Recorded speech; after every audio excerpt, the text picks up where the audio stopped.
Hello, is my voice audible?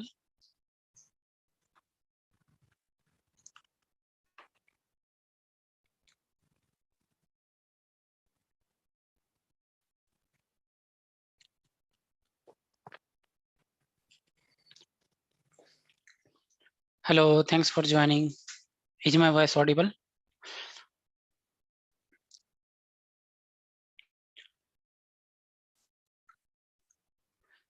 Thanks for confirming. Let's wait for a few more folks and we will start in like 2 to 3 minutes of time.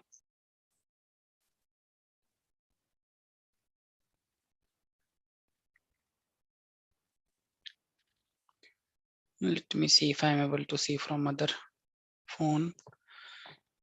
Yeah.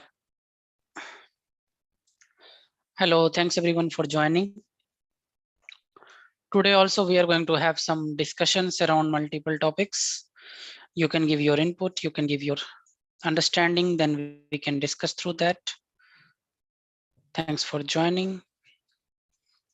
We'll just wait for 1 more minute if other people wants to join. Adisav, thanks for joining. To all of you who is watching this later, you can watch in 2x because you're not live interacting with me.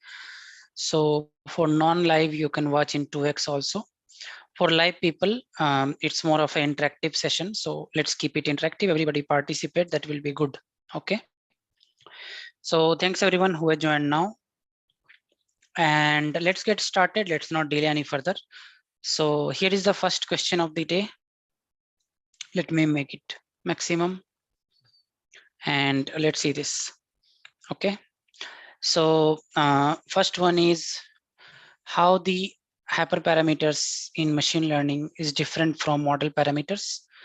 You have to explain with some examples. So this is basically a machine learning question. Explain with some example.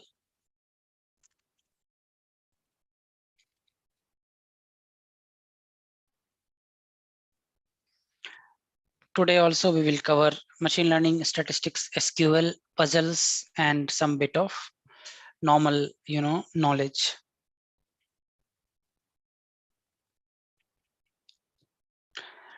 Trend test split are normal parameters.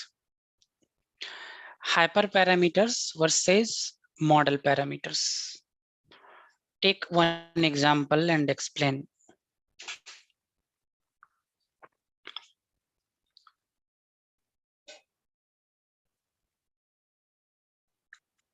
Any example? So if I write here linear regression, random search CV and grid search CV are basically techniques. They are not parameters. For example, if I write here linear regression, and if I write here, let's say coefficients, for example, beta naught, beta 1, beta 2, right? So tell me, these are model parameters or hyperparameters?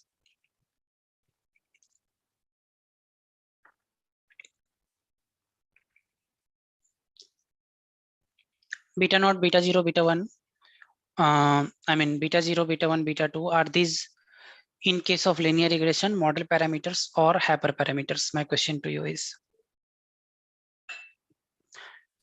Srinivas is saying model parameters, which is correct. So these are model parameters, okay? So model parameters is basically, I'm sure you know the difference between parametric versus non-parametric machine learning. Do you know the difference? Parametric versus non-parametric. Do you know the difference? Or can you recollect the difference? I'm sure you know, but if you can recollect. Yes. So parametric model is basically your model assumes that your data is in a fx form. Okay, fx means a function. Okay. So your model assumes that your data follows this pattern, and then it tries to estimate the coefficients or parameters around this pattern. Okay, that's your parametric model. For example, regression models. Non-parametric models are model does not assume any fx. random forest, decision trees, no fx is assumed. Okay, so there are no parameters. So what you have in random forest or decision tree are hyperparameters. Hyperparameters are model tuning parameters. For example, somebody was telling me max depth, or somebody was telling me, let's say, number of leaf nodes is one parameter, or maybe splitting criteria is another parameter. So these are basically your, not model parameters. These are hyperparameters through which you make your model better. Model parameters, without this, your model is not defined at all. You understood the difference?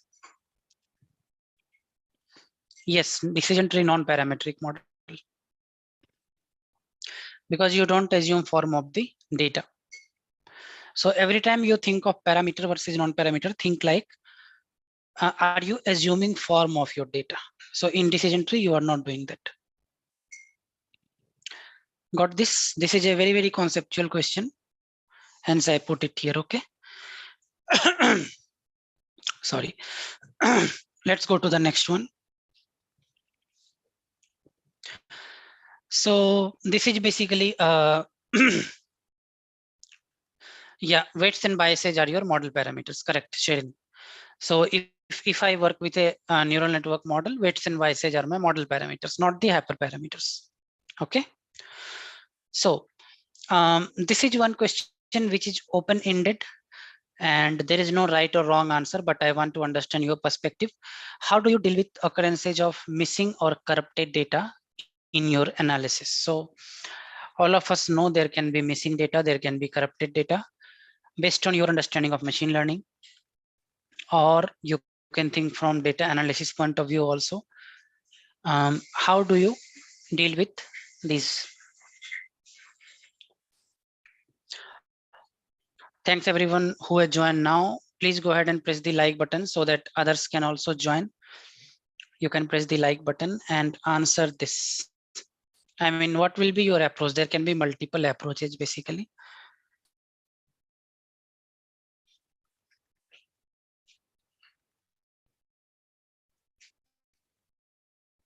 No, box plot. Don't answer like this, Srihari, like box plot. What my question to you is not, I'm not asking you how do you determine outlier. I'm saying there is some missing data or corrupted data in your analysis, in your data. What are the different approaches you will take to go ahead with your analysis? Yeah, so these kind of answers is what I'm looking for. Srinivas and Risa are saying.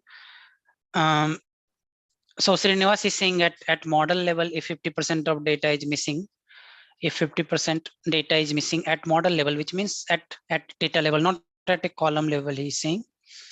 Maybe roughly you can understand in all the columns 50% data is missing. So Srinivas' point is no point is building model itself. Okay. Rishabh is saying if you are seeing more than 90% data null in any column, then don't have that column. I mean, drop that column completely.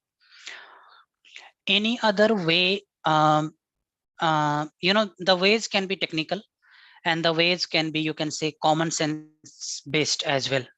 So what do you think?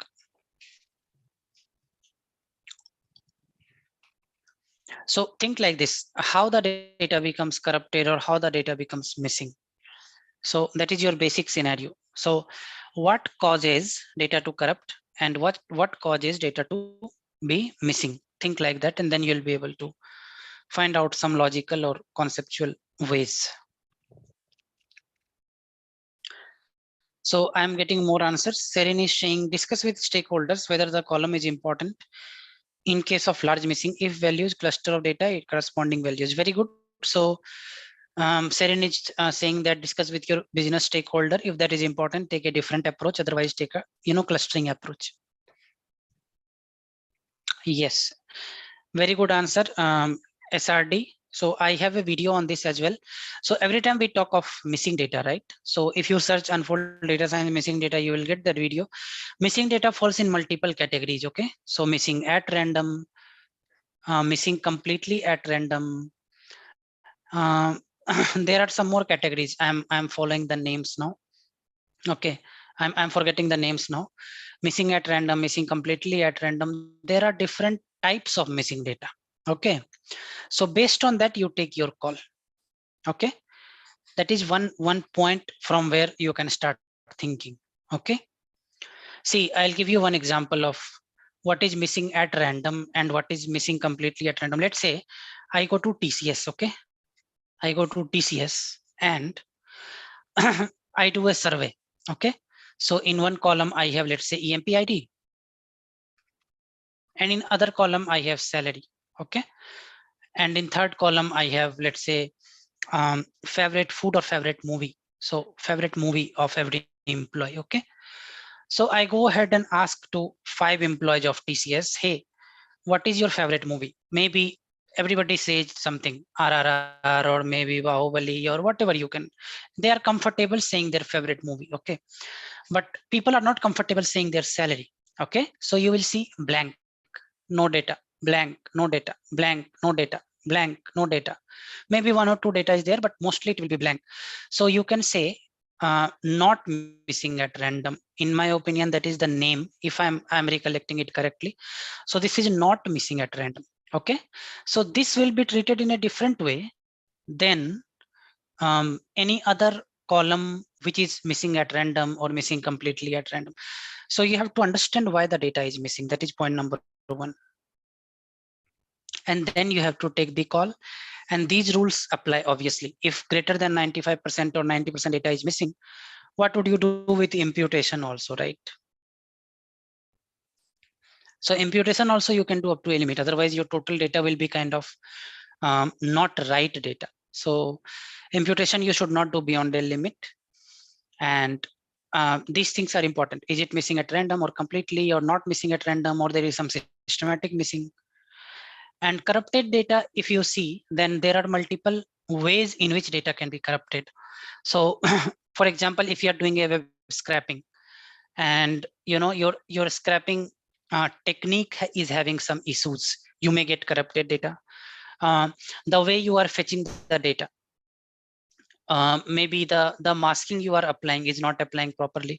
There can be multiple ways in which your data can get corrupted. So I recently discovered that if you try to deploy your .pkl files from GitHub through Jenkins pipeline, then the file gets corrupted. Okay. In my case, it was getting corrupted. In your case, it may or may not getting corrupted. But what I'm saying is multiple ways in which your one particular file may get corrupted. Find out what is the reason, take the call based on that. So that's why I told you this is an open-ended question and it will have many answers.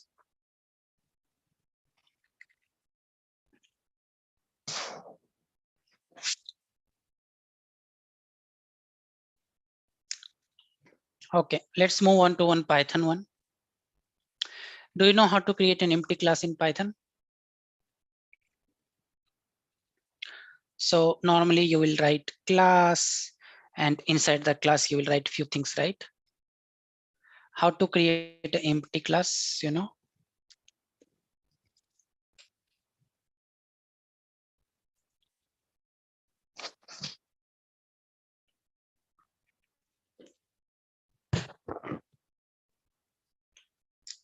Yes, very good answer, Srinivas. Yes. So every time this is very similar to you know doing nothing inside a condition. For example, if I write a for loop, then I'm sorry, if I write a conditional statement and I say if, elif, okay, elif, okay, else. Now suppose I want to do something here. Okay, so I want to do A here, I want to do B here, but here I don't want to do anything. So I will just say pass. Okay, and then I will write my logic. So every time you don't want to do anything, pass is helpful. Okay, so most of the people answered it correctly. Let's move on to the next one. So one from machine learning. When would you prefer a ridge regression over lasso regression?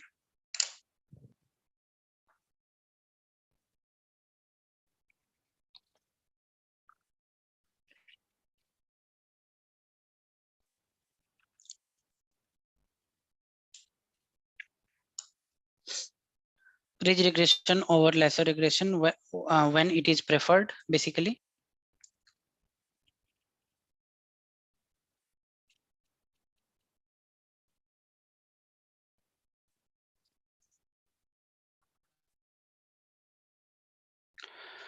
When less features and don't into drop, don't want to drop, okay, don't want to drop any. Okay, so what Rafi is saying is less features and no drop needed. So less features and you don't want to drop anything. How many of you agree with this?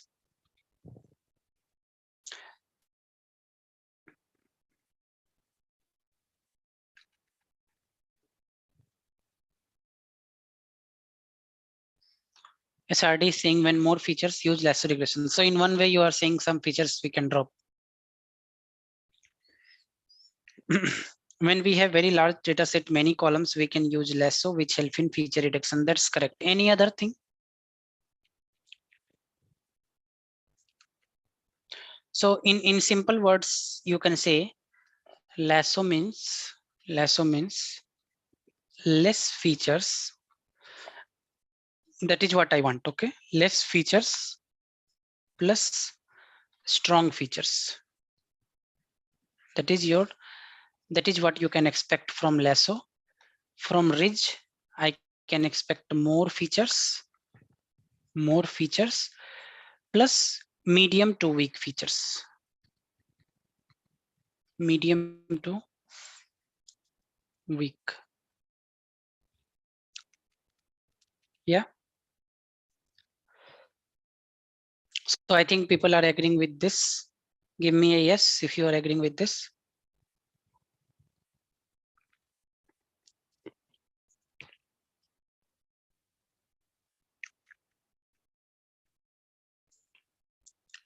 Okay, sounds good.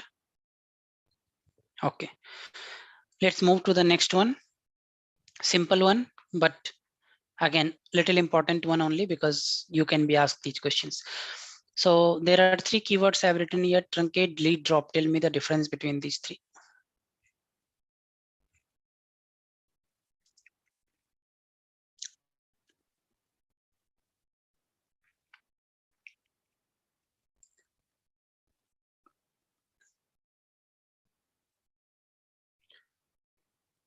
Okay, truncate keeps the body. How about delete and drop? I think elastic net regression is combination of elastic net. We can keep it aside for now, just the compare. Delete deletes row. Okay, and drop. Truncate keeps table structure and makes it empty. Okay, makes it empty. Drop, drops or deletes, you can say. Drops data and table both. I mean structure will also be deleted. Data and table both. So when you say truncate, you get an empty table. When you say drop, your table also get dropped. And delete operation is row by row. It is not at a table level. Row by row deletion of records. Okay, this is your delete.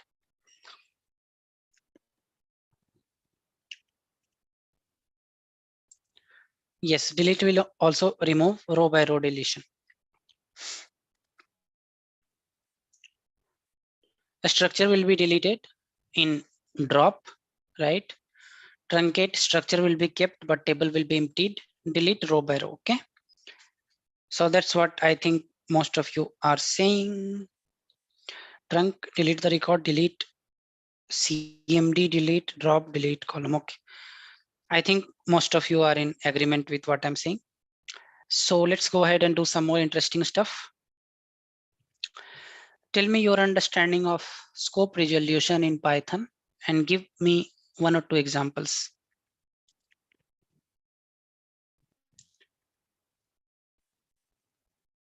Scope resolution in Python, I will just name some, for example, global, for example, inbuilt. What else? What else? What else? Global and built. You guys have to tell me. But first, what is the definition of this?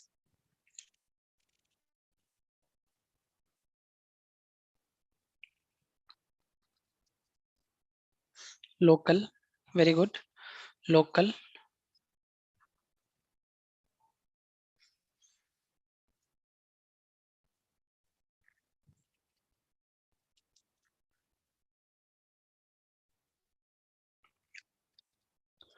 So what do we mean when we say scope resolution? What is the normal meaning in plain English? Enclosed is another one. Thanks, Funny, for that. Enclosed.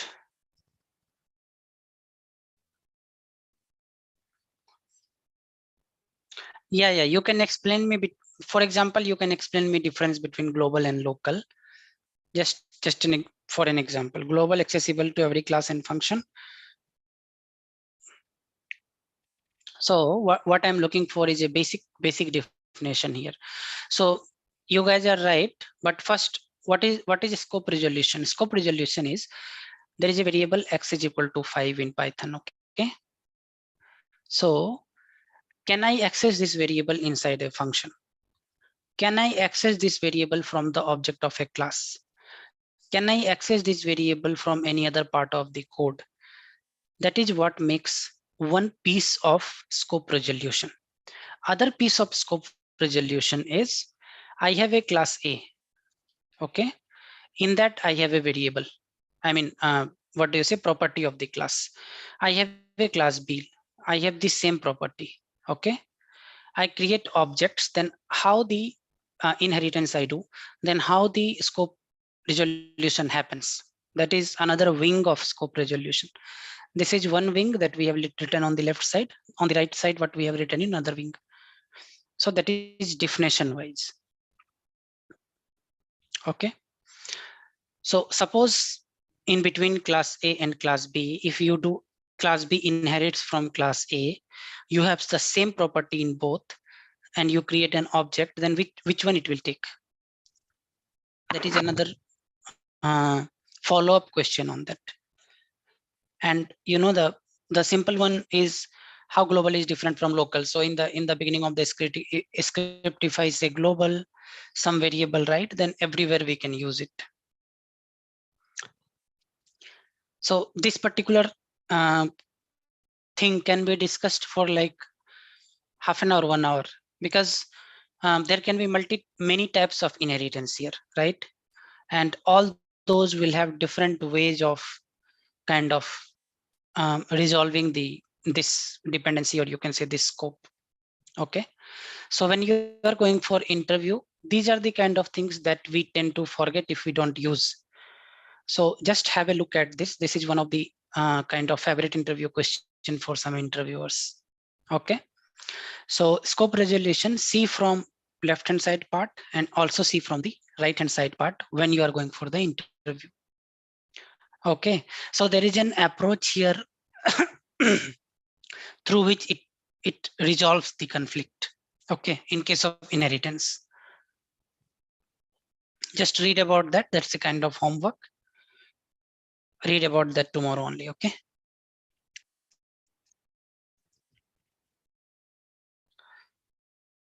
Do you know what is the approach for this one in case of inheritance, how that happens?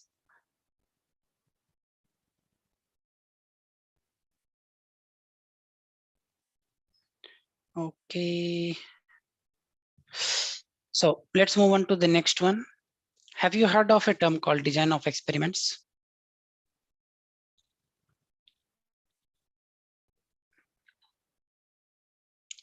Anyone has heard and anyone has some idea? Yeah, Funny. That is what I was looking for. I mean, everybody should remember that LEGB approach, or breadth first, length. Some approach is there. I'm forgetting the name for resolving the conflict. Okay. Uh, have you people heard about any time design of experiments, or you have some idea on this?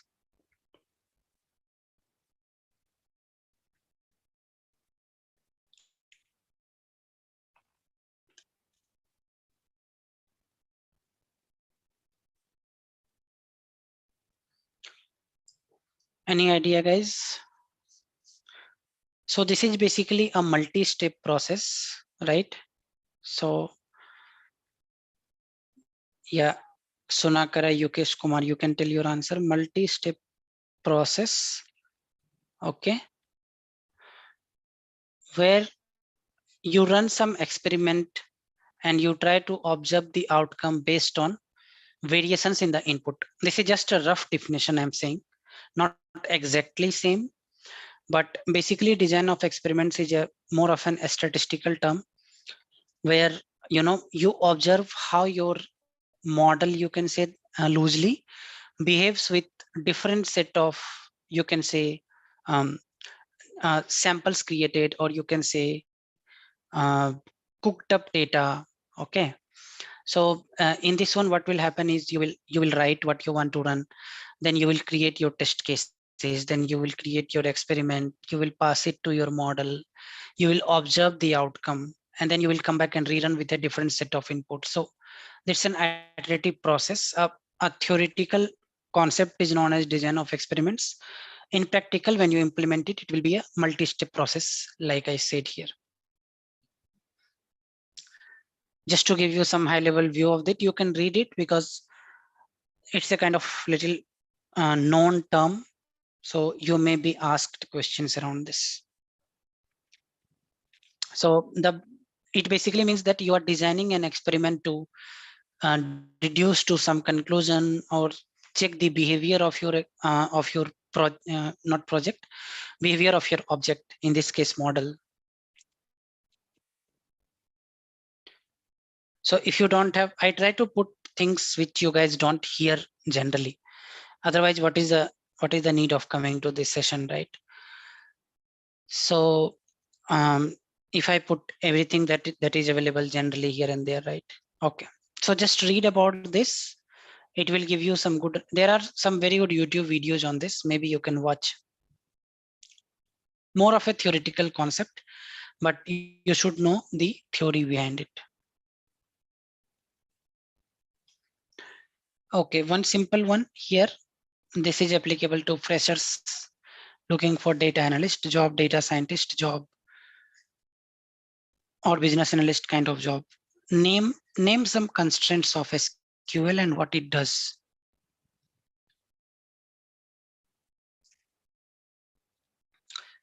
What are the constraints,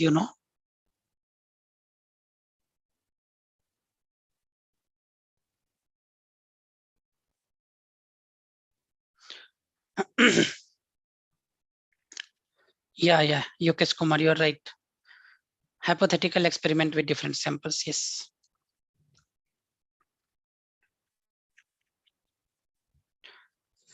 Okay, so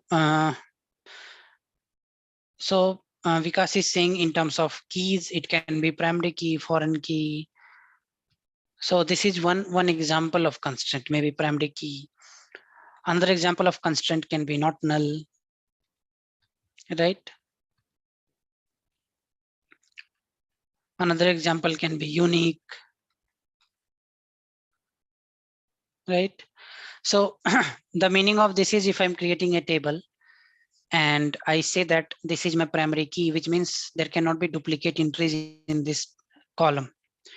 If I say this column cannot be null, which means if I try to put a null value, it will give me an error. If I say this column should be unique, if I try to put a duplicate value, I'll not be able to put. Okay, so constraint is basically you are putting some restrictions on what data should be put inside the table. Okay, and there are multiple types of constraints. You can just do some more research on that. This is not too much applicable to us as a data scientist, but obviously good to know. And by the way, since we are talking SQL, so you will see a video on unfold data science in another, after this session is over, after 30 minutes, you may see or let's say 15 minutes, video is loading in background. So I have created a video for SQL for everyone. Okay, SQL for everyone. And I put a lot of thoughts on how I should create this video so that beginners and people who are not using SQL can get benefited. And I have solved a basic simple use case in this. Okay, you can see the video live after this session is over, and you can just go ahead and see and give me some feedback like how the video is coming. I have put a lot of thought on how this video can benefit maximum people. Okay, so this is a use case based SQL class, you can say. It's a nearly 1 hour class or 45 minutes class. So it's not like this is how where clause works and this is how group by works. It's like answering a business question and then writing the query and then relating it to the keywords. So you can see the video today and give me feedback. Okay. Okay, and guys, this one you have to attend this, how to in light hall. So I have pinged you the link. You can see the link in community section as well. So there will be free session where I'll be talking live to you. Okay, on multiple things. People who have got job, let's come together and help the people who are not able to get the job. Okay, we all are learning. So let's come together and try to help people who are trying to get into job, who are giving interviews, not clearing up, etc. Okay. So that is beneficial for all of us. Go to Unfold Data Science community section. You will see the link to register for free. And let's solve this puzzle. Simple one. At a party, everyone shook hands with everyone else. There are 66 handshakes. How many people were in the party?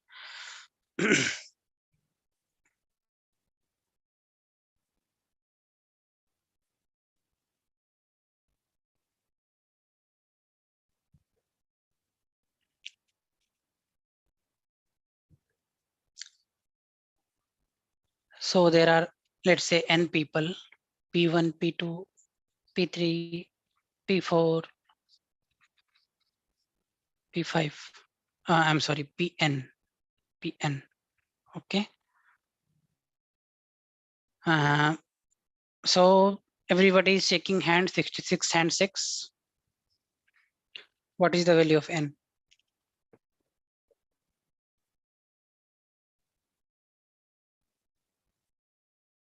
33. 33 is not right, I believe.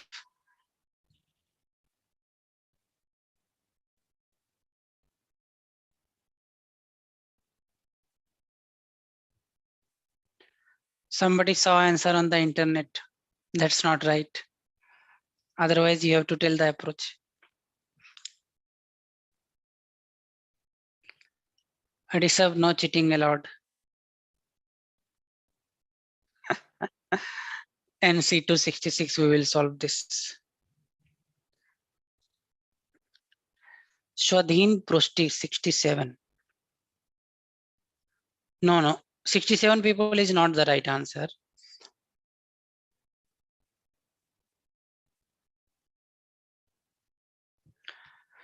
So people good with permutation combination. What is the value of NC2? Is it 6?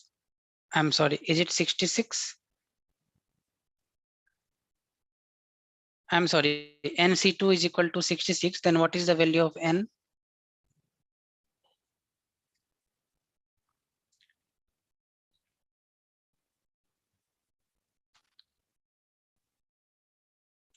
N is 12. Rishabh is saying 12.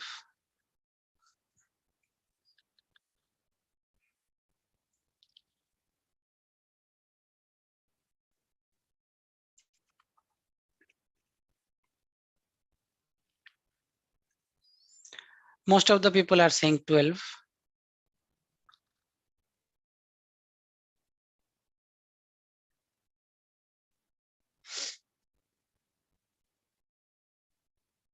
Yeah, 12 is the right answer.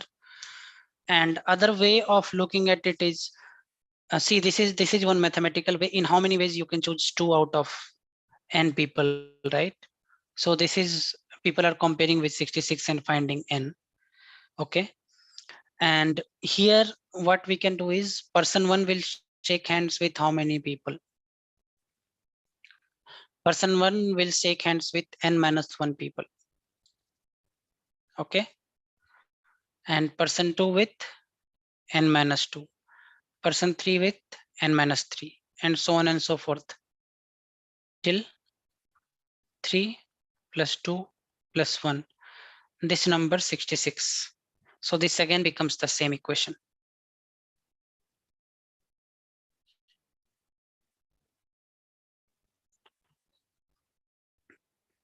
Okay. This again becomes the same equation. Either you take this one or that one. Okay. So most of us are agreeing with 12. So we will lock 12, everybody.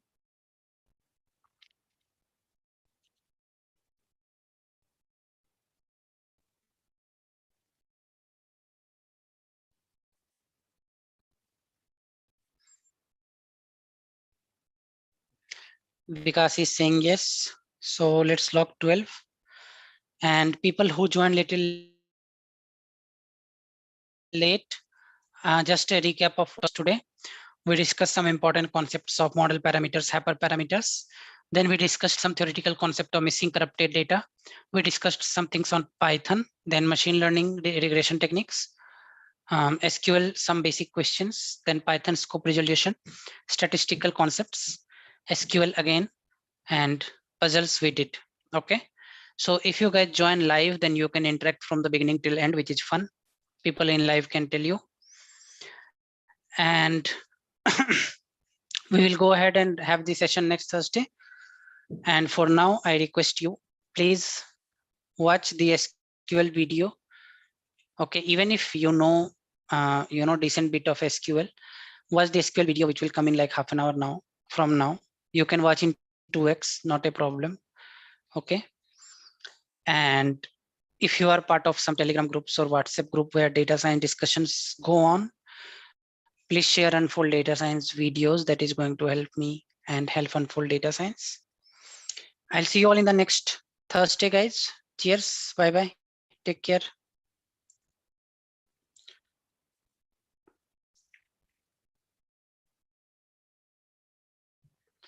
Okay.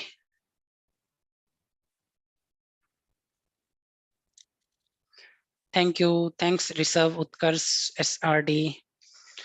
WhatsApp group Utkarsh कैसे बनाया जाए? WhatsApp में तो limit है भाई.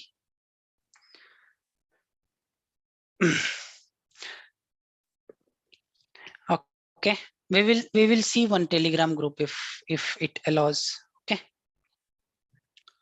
I mean, if Telegram group, I think I already have one. Maybe you can join. Let me post that in comment section. Okay. Okay, guys, have a very good night, and I'll see you all next Thursday live. Fine. Take care, everyone.